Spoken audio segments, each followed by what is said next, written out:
সমতলে যেন পাহাড়ের ছোঁয়া। যে জায়গাটিতে অবস্থান করছি মনে হতে পারে এটি সিলেটের কোনো টিলা কিংবা পাহাড়ি চট্টগ্রামের কোনো একটা অংশ, কিন্তু একটিও না। যেমনটি বলছিলাম, সমতলে পাহাড়ের ছোঁয়া।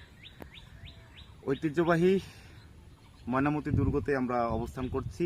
এক সময় এটি খুব গুরুত্বপূর্ণ একটি জায়গা ছিল এবং ইতিহাসেরও একটি অংশ।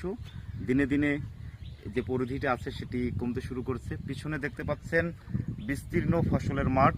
শরতের এই বেলায় চারদিকে একেবারে মনোমুগ্ধকর একটি পরিবেশ, যেটি প্রকৃতিপ্রেমী হিসেবে আপনাকেও বারবার আকর্ষণ করবে এখানে আসার জন্য।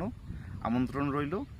আর বর্তমান যে এই ফসলের মাঠ দেখতে পাচ্ছেন, ধান ক্ষেত, চারদিকে সুন্দর সবুজ খেতে আপনার মন জুড়িয়ে যাবে। গ্রাম ছাড়া ওই রাঙামাটির পথ আমার মন ভুলায় রে।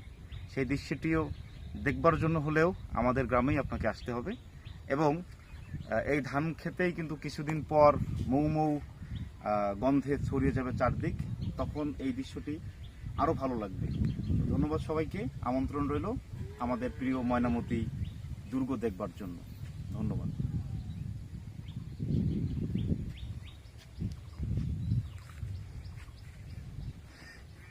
এগুলো আলটিমেটলি